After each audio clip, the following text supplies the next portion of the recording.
Welcome back to The Lead in our national lead. It was a sophisticated high-stakes mission to rescue the country's only known prisoner of war in Afghanistan, Sergeant Bo Bergdahl. And in the midst of all the planning and the preparation for an operation that was reportedly years in the making, the White House supposedly just plumb forgot to mention what they were doing to the United States Congress.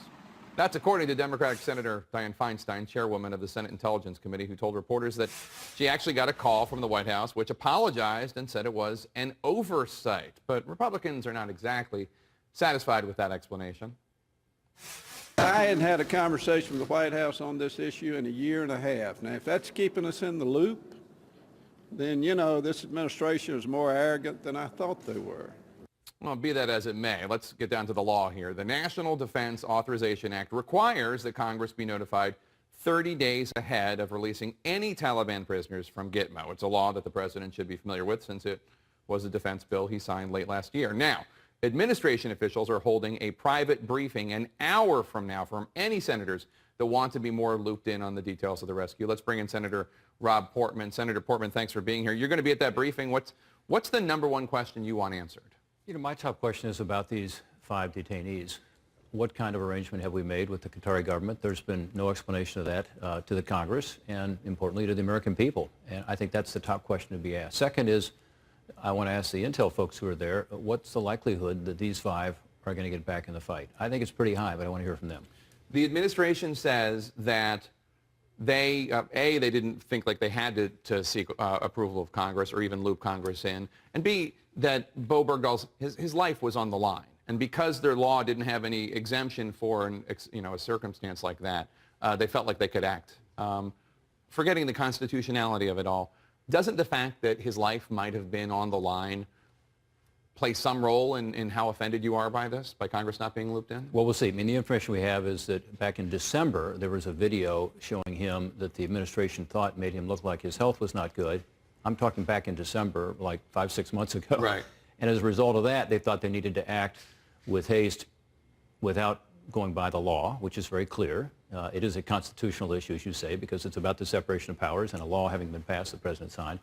So we'll ask these questions today, but it doesn't appear to me as though there was any urgency. They were basing it on information that was several months old about his health. One of the things that I think a lot of observers wonder about, and I'm not specifically talking about you, but a lot of your colleagues in the Senate, a lot of Republicans, you can go back and find a paper trail of them saying President Obama needs to do everything he can to bring home our last prisoner of war. And then this bizarre thing that happened in the age of Twitter, where people like Joni Ernst, the GOP Senate nominee in Iowa, actually deleting a tweet. She tweeted once, U.S. Army Sergeant Bo Bergdahl freed after being reported missing 5 years in Afghanistan. Thoughts and prayers go out to Sergeant Bergdahl and his family. And then poof, deletion of the tweet. Of course, you can't really delete a tweet forever.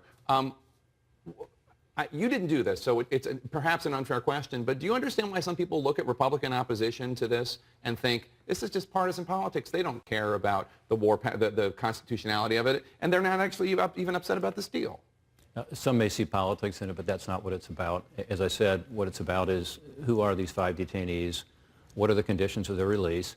If the president had simply notified Congress 30 days in advance, as he's required to under law, I think a lot of this could have been solved. I think what would have happened is members of Congress, Republican and Democrat alike, and not on a political basis, would have said, are you kidding? These are really 5 high-value detainees.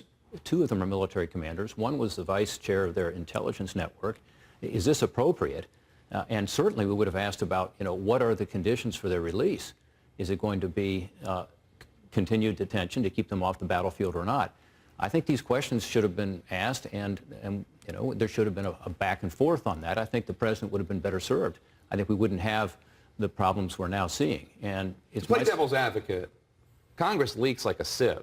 I mean, and this is a guy's life was in the balance. And so isn't it possible that the White House just thought it wasn't worth it? Jake, they notify us on all sorts of things, and it doesn't always leak. In fact, are you saying that somehow what happened with Osama bin Laden was less important than this? And, well, I said I was playing devil's advocate.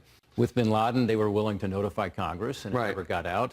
No, I think this was because the president chose to avoid going to Congress because he knew what the answer would be. He knew there'd be a lot of skepticism on both sides of the aisle, and he didn't want to hear it. So, assuming that the president broke the law, so what?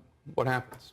Well, we'll see. I've drafted a resolution I hope that the United States Senate will pass that talks about this issue and lays it out as to what the president did and why it's wrong and calls for an investigation. And let's keep this from happening in the future, because ultimately this is about, as you said, a constitutional issue, the separation of powers, and ensuring that the president does talk to the folks who are representing the American people, and try to get some better information and some better input to be able to make a decision that's in our national security interest. That's what the 30-day notice was all about. An investigation to exact a pound of flesh, or an investigation just to make sure it doesn't happen again? Find out what happened and how we can avoid it in the future. All right. Senator Rob Portman, Republican of Ohio, thanks so much for being here. Jake. Appreciate it. When we